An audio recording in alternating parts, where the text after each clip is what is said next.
माहिर कानून एतजाज़ अहसन ने कहा है, ये फाइनल फैसला है, इलेक्शन 14 मई को होंगे। चीफ जस्टिस ने लिख दिया है तो अब इलेक्शन होने ही हैं।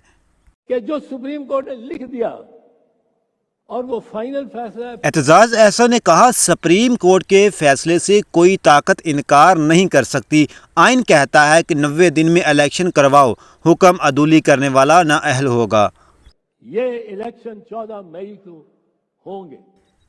एतजाज़ अहसन ने कहा, इलेक्शन 14 मई को होंगे। सिपा सलार भी कराएगा और प्राइम मिनिस्टर भी कराएगा। अदालत की सख्त पावर होती है। अदालत की सॉफ्ट पावर होती है, उसको बंदूकें तोपों की जरूरत नहीं है। ये अगर लिख दिया है कोर्ट ने और उमर अता बंदयाल ने कि इलेक्शन 14 मई को होंगे, तो इलेक्शन 14 मई को होंगे। सिपा सालार भी करवाएगा, प्राइम मिनिस्टर भी करवाएगा,